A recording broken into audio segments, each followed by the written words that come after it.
तो नमस्कार प्रणाम भाई लोगों, नाम आप सबके छोट भाई दीपक देहाती मंगरुआ। स्वागत है फिर से भोजपुरी के स्टार कलाकार में। तो आई आज हम बात करता नहीं भाई लोगों पावर स्टार पवन सिंह के, भोजपुरी के बादशाह, भोजपुरी के किंग कहीं।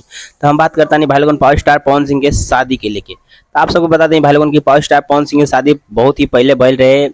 सबसे पहली पत्नी का नाम नीलम सिंह। नीलम सिंह के भाई लोगों बता दें कि नीलम सिंह के अभी भी पावर स्टार पवन सिंह बहुत ही दिल से याद करेले, जब भी उनके देखेले तो रो देवेले। तो हम बात करता नहीं भाई लोगों अगर बाद कुछ दिन चर्चा चलल कि अक्षरा सिंह से पावर स्टार पवन सिंह शादी के लिए बड़े। हम बता दें भाई लोगन की अक्षरा सिंह से शादी तो ना भइल, लेकिन अक्षरा सिंह से ब्रेकअप बहुत ही बढ़िया हो गई। यहाँ तक कि अक्षरा सिंह कभी ज्वाइंट ना हो सकेली।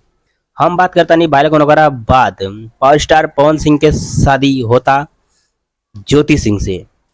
ज्योति सिंह से शादी भइला के बाद बता दें भाई लोगन की ज्योति सिंह से कुछ बनाओ रिश्ता कमजोर रहे। इतना रिश्ता कमजोर होइला के बाद भाई लोगन बता दें कि मिलजुल ना रहा की वजह से पावर स्टार पवन सिंह बहुत ही पहले उनका के छोड़ दिले रहे। छोड़ला के बाद कोर्ट में मैटर गई, कोर्ट में मैटर गई भाई लोगन।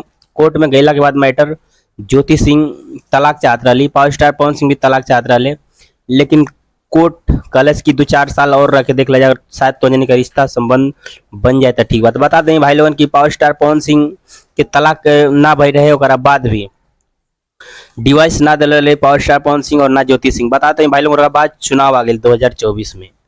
मुद्दा के बाद भाई लोगन की चुनाव 2024 में पावर स्टार पवन सिंह गए और ज्योति सिंह भी अपने घर पे रही। उनके पिताजी के बहुत ही ज्यादा तबियत खराब रहे। हम बताते हैं भाई लोगन पावर स्टार पवन सिंह 2024 के सांसदीय के चुनाव लड़ रहे और उस समय वो गाना बहुत ही पॉपुलर बन रहे, आइल कराकट में तोहार पवनवा मांगेला घूमी घूमी आशीर्वाद। बता दें भाई लोगन की सब लोग ताना मरला की वजह से पावर स्टार पवन सिंह के वोट ना कम हो जाए वजह से ज्योति सिंह के बहुत ही बढ़िया से यूज कर गए।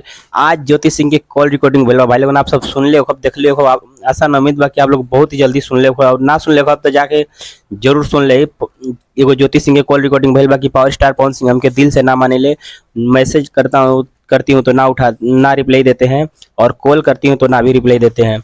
डिवोर्स देना पता चल रहा है दोस्तों कि पावर स्टार पवन सिंह चौथी शादी करने वाले हैं। हाँ भाई लोगों बता दूं कि पावर स्टार पवन सिंह चौथी शादी करने वाले, पता नहीं किससे शादी करेंगे। आप सबको बता दूं कि पावर स्टार पवन सिंह जनवरी में शादी करने वाले हैं और देखते हैं कौन आते हैं उनके लाइफ में। दोस्तों अगर आएगी कोई तो मैं आप सबको जरूर बताऊंगा, लेकिन इतना उम्मीद है दोस्तों कि हमें लगता है कि ज्योति सिंह बहुत ही ज़्यादा नर्वस हैं और बहुत ही ज़्यादा परेशान हैं। यहाँ तक कि पावर स्टार पवन सिंह उनको तलाक देना चाहते हैं। हमें लगता है दोस्तों कि वो घड़ी आ गई, तलाक देंगे पावर स्टार पवन सिंह। देखते हैं क्या होता है आगे चल के, जो भी होगा मैं आप सबको जरूर बताऊंगा।